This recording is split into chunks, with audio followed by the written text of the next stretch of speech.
ہاں اللہ وقت آ چکا ہے، اللہ اب وقت آ چکا ہے کہ سینوں میں دل دھڑک جائیں میرے مولا، سینوں میں دل نرم ہو جائے میرے مولا۔ اور اس کے بعد جا کے ایک جھاڑی میں پناہ لیتے ہیں، سستانے لگتے ہیں۔ وہاں راہگیروں کی ایک ٹولی ٹھہری ہوئی تھی، ایک جماعت راستے میں سے جا رہی تھی مسافروں کی، رات ہونے کے ناطے انہوں نے پڑاؤ وہیں قریب میں ڈالا ہوا تھا، وہ آپس میں باتیں کر رہے تھے۔ فضیل بن عیاض بھی وہیں قریب میں چھپے ہوئے تھے، لوگ آپس میں باتیں کر رہے تھے۔ کچھ لوگ کہہ رہے تھے چلو اپنا سفر جاری رکھیں، اگلی منزل پہ چلتے ہیں۔ دوسرے لوگ کہہ رہے نا رات میں سفر ٹھیک نہیں ہے، فضیل بن عیاض ڈاکو کا یہ علاقہ ہے، لوٹ لے گا، یہیں رکو، صبح جب ہونے لگے گی تب ہم اپنا سفر۔ کہنے یا اللہ میں کتنا خطا کار بندہ ہوں مولا، اب میرے ڈر سے لوگ راتوں میں سفر نہیں کر پا رہے ہیں مولا، میں کیا منہ دکھاؤں گا تیرے سامنے، کیا لے کر حاضر ہوں گا، اتنا میرا رعب لوگوں کے دلوں پہ بیٹھا ہوا ہے۔ اللہ یہ کتنا بڑا جرم میں کر رہا ہوں، آج کے بعد میں یہ عہد لیتا ہوں اللہ جب تک زندگی رہے گی حرمین کی خدمت کر کے گزاروں گا۔ پتہ ہے سیدھے اٹھتے ہیں اور حرمین کی طرف جاتے ہیں، لقب ملتا ہے مجاور الحرمین، خادم الحرمین، حرمین کی خدمت کو لازم پکڑ لیتے ہیں، وہاں کے ائمہ اور علماء سے علم سیکھتے ہیں اور وقت کے بہت بڑے عابد و زاہد اور محدث بن جاتے ہیں۔ تو دوستو اللہ کا تقوی، اللہ کا ڈر، آخرت کا ڈر اگر دل میں پیدا ہو جائے تو میرے بھائیوں کوئی بھی گناہ کرنے سے پہلے انسان کا رونگٹا کھڑا ہو جائے گا، اس کا دل لرز جائے گا، اس کی آنکھیں بھیگ جائیں گی۔ لیکن جب میرے بھائیوں سینوں میں دل سخت ہو جائیں، جب دل سخت ہو جاتے ہیں پتھروں کی طرح، تو سمجھ جاؤ آدمی کے دل کی دنیا ویران ہو گئی، آدمی پہ نصیحتیں اثر نہیں کرتی ہیں، لاکھ ڈراؤ اس کان سے سنے گا اس کان سے نکال دے گا۔ قرآن کہتا ہے ثم قست قلوبکم، پھر تمہارے دل سخت ہو گئے، من بعد ذالک فہی کالحجارہ، ایسے سخت ہو گئے پتھر ہو گئے۔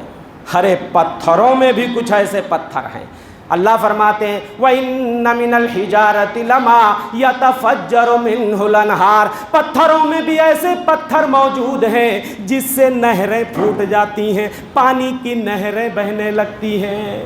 وَإِنَّ مِنْهَا لَمَا يَشَّقَّقُ فَيَخْرُجُ مِنْهُ الْمَاءُ، بعض پتھر بھی اتنے نرم ہو جاتے ہیں، پھٹ جاتے ہیں، ان سے پانی کے چشمے نکل جاتے ہیں۔ موسیٰ نے لاٹھی ماری تو 12 چشمے پھوٹ گئے۔ وَإِنَّ مِنْهَا لَمَا يَهْبِطُ مِنْ خَشْيَةِ اللَّهِ، بعض پتھر تو ایسے ہوتے ہیں پہاڑ کی بلندی سے اللہ کا ڈر جب ہوتا ہے اس قدر رعب اللہ کا طاری کہ وہیں سے دھڑام سے نیچے گر جاتے ہیں، پتھر بھی منہ کے بل نیچے چلے آتے ہیں اللہ کے ڈر۔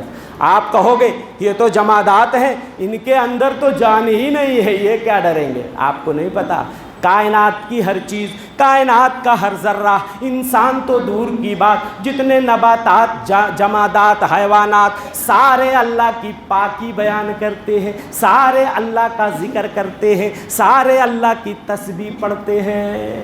وَإِن مِّن شَيْءٍ إِلَّا يُسَبِّحُ بِحَمْدِهِ وَلَٰكِن لَّا تَفْقَهُونَ تَسْبِيحَهُمْ، کائنات میں جتنی چیز ہے ہر چیز اللہ کی پاکی بیان کرتی ہے، لیکن تم ان کی تسبیح سمجھ نہیں پاتے۔ اور میرے بھائیوں آدمی جب گناہ پہ گناہ کرتا جاتا ہے تو پتہ ہے یہ دل ہی متاثر ہوتا ہے، سارے گناہ دل کو اٹیک کرتے ہیں، دل پہ آتے ہیں، تو دل ہی تو اصل ہے۔ حدیث پڑھتا ہوں تعرض الفتن علی القلوب کالحصیر عودا عودا، یہ جتنے فتنے ہیں برائیاں ہیں دلوں پہ پیش کیے جاتے ہیں، کالحصیر عودا عودا، یہ چٹائی جس پہ آپ بیٹھے ہو نا اس کو حصیر کہا جاتا ہے، جیسے حصیر ہے یہ چٹائی، اس میں جو تنکے لگے ہوئے ہیں جس سے چٹائی بنی ہے، ایک تنکا ادھر سے ایک ادھر سے ایک ادھر سے ایک ادھر سے ایسا گھسایا جاتا ہے تو کیا بنتی ہے؟ چٹائی بنتی ہے۔ ایسے برائیاں دلوں پہ اٹیک کرتے ہیں۔ فَأَيُّ قَلْبٍ أُشْرِبَهَا، اب اگر بندے کا دل ان برائیوں کو سمیٹتا جا رہا ہے، کوئی بھی برائی ہے، تو بھی آ جا، میرے دل میں بہت جگہ ہے، ساری برائیاں، چوری کے لیے بھی جگہ ہے، ڈاکے کے لیے بھی جگہ ہے، زناکاری کے لیے بھی جگہ ہے، بدکاری کے لیے بھی جگہ ہے، حرام خوری کے لیے بھی جگہ ہے، سود خوری کے لیے بھی جگہ ہے، اور رشوت خوری کے لیے بھی، ساری۔ تو جو دل تمام برائیوں اور فتنوں کو سمیٹ لیتا ہے اپنے اندر، نُقِطَ فِيهِ نُقْطَةٌ سَوْدَاء، اس میں کیا لگ جاتا ہے؟ سیاہ دھبا، سیاہ نقطہ پڑنا شروع ہو جاتا ہے۔ اور ایک روایت میں کہ جب بندہ ایک گناہ کرتا ہے تو سیاہ نقطہ لگ جاتا ہے، جب توبہ استغفار کر لیتا تو واپس دھل جاتا ہے، صاف ایک دم اجلا اس کا دل ہو جاتا، پھر بندہ گناہ کی طرف آتا ہے اور گناہ میں آگے بڑھتا چلا جاتا ہے، سیاہی بڑھتی چلی جاتی ہے۔ تو اللہ کے رسول فرماتے ہیں فتنے اور برائیاں دلوں پہ پیش کیے جاتے ہیں جیسے حصیر ہوتی ہے، چٹائی ہوتی ہے، ایک ایک تنکے اس میں لگائے جاتے ہیں۔ جو دل ان برائیوں کو اپنے اندر سمیٹ لیتا ہے اس کے اندر سیاہ نقطہ پڑ جاتا ہے۔ وَأَيُّ قَلْبٍ أَنْكَرَهَا، اور جو دل ان برائیوں کو نکار دیتا ہے، ریجیکٹ کر دیتا ہے، چل میرے دل میں تیرے لیے جگہ نہیں، یہ دل ایمان کی روشنی سے جگمگا رہا ہے، میرا دل میں ایمان کا چراغ جل رہا ہے، میرے دل میں اللہ کی خشیت ہے، میرے دل میں اللہ کا ڈر ہے، تیرے لیے میرے دل میں جگہ نہیں ہے۔ جو دل برائیوں اور فتنوں کو نکار دیتا ہے میرے بھائیوں، اس کے اندر سفید نقطہ لگ جاتا ہے، سفید ہو جاتا ہے۔ اب لوگوں کے دل دو طرح کے ہو گئے، لوگ دو خانوں میں بٹ گئے، دو کیٹیگری میں لوگ بٹ گئے، دو طرح کے دل ہو گیا۔ ایک دل وہ ایک دم صاف شفاف اجلا، ایک دم صاف شفاف اجلا، اللہ کے رسول فرماتے ہیں جو دل برائیوں کو ریجیکٹ کرتا رہتا ہے، بھگاتا رہتا ہے، لا تضرہ فتنہ ما دامت السماوات والارض، جب تک آسمان و زمین ہے کوئی فتنہ کوئی برائی اس کو نقصان، سیف رہتا ہے وہ دل، سیف رہتا ہے۔ اور جو دل برائیوں کو سمیٹتا رہتا ہے وہ دل سیاہ ہو جاتا ہے۔ کیسا؟ اللہ کے رسول نے فرمایا والآخر اسود مربادا کالکوز مجخیا، دوسرا دل سیاہ ہوتا ہے، ایک دم کالا بھبوکا ہو جاتا ہے جیسے اوندھا پیالہ، ایک تو دل کالا اور ایک تو اوندھا پیالہ۔ اب بتاؤ آپ، کالا بھی ہے اور پیالہ اوندھا ہے، اوندھے پیالے میں ایک قطرہ بھی پانی نہیں رکتا۔ ایسے جب دل سیاہ ہو جاتا ہے جس میں اللہ کا ڈر نہیں ہوتا، تقویٰ نہیں، پرہیزگاری نہیں، خوف نہیں، خشیت نہیں، تو میرے بھائیوں کالا اوندھے پیالے کی طرح ہو جاتا ہے۔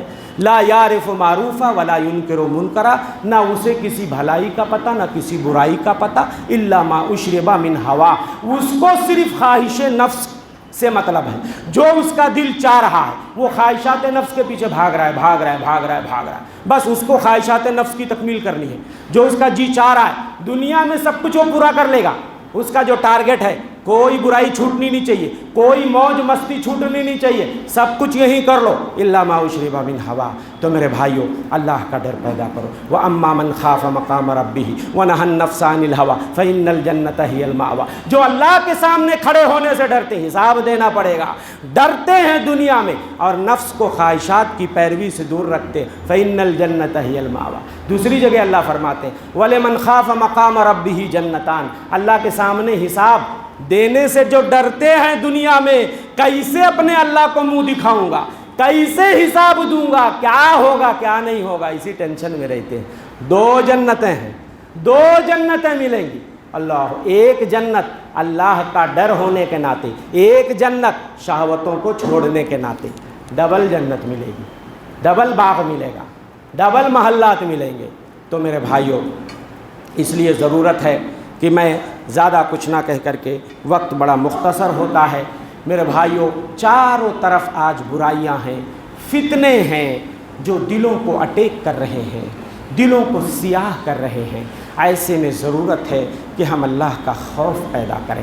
تقویٰ یہ وہ چیز ہے، اسی سے ہم کچھ کنٹرول کر سکتے ہیں۔ جو بھی برائیاں دلوں کو اٹیک کریں گی، اگر اللہ کا ڈر ہوگا، تقویٰ ہوگا، تو یہ تقویٰ برائیوں کو مار کے بھگا دے گا۔ یہ تقوی غالب آ جائے گا۔ اس لیے اللہ کا خوف، تقوی کیا ہے؟ یہ الخوف من الجلیل، اللہ سے ڈرنا، والعمل بالتنزیل، قرآن پہ عمل کرنا، والقناعت بالقلیل، تھوڑے پہ قناعت کرنا، والاستعداد لیوم الرحیل، قیامت کے دن کے لیے تیاری کرنا۔ اس لیے دوستو زندگی مختصر ہے، دنیا کی کہانی بھی ختم ہونے والی ہے، جب تک تندرستی ہے، جوانی ہے، زندگی ہے، ہم اپنے آپ کو اس بڑے دن کے لیے، اس عرض اکبر کے لیے، جب اللہ کے سامنے، جب بیچ میں کوئی ٹرانسلیٹر نہیں ہوگا، کوئی ترجمان نہیں ہوگا، سب کو وہاں حاضر ہونا پڑے گا اور سب سے اللہ آمنے سامنے سوال کرے گا، سب کو اپنے کاموں کا حساب دینا پڑے گا۔ اللہ تعالیٰ ہم سب کو اس بڑے دن میں کامیاب کر دے۔ اے اللہ اس بڑے دن میں تو ہمیں روح سیاہی سے بچا لینا، فضیحت سے بچا لینا، اے اللہ شرمندگی سے بچا لینا، اے اللہ ہم تمام مسلمانوں کے چہروں کو تابندہ اور روشن کر دینا، اے اللہ تو اپنے چہرے کا دیدار نصیب فرمانا، اے اللہ تو ہمارے نام اعمال کو دائیں ہاتھ میں دینا، اے اللہ تو ہم تمام بھائیوں کو جہنم سے آزادی عطا فرما دے، جنت الفردوس میں ہمیں جگہ عنایت فرما دے، اے اللہ تمام بہنوں کی خطاؤں کو معاف کر دے جو اپنا وقت نکال کر کے اس طرح جمعہ جماعت میں حاضری دیتی ہیں، اللہ سب کی قربانیوں کو قبول فرما لے اور انہیں جہنم سے بچا لے اور جنت الفردوس میں جگہ عنایت فرما۔ آمین وما توفیق الا باللہ وصلی اللہ علی نبینا محمد۔ بارک اللہ لی ولکم فی القرآن العظیم ونفعنی وإیاکم بالآیات والذکر الحکیم، انہ تعالی جواد کریم ملک رؤوف رحیم۔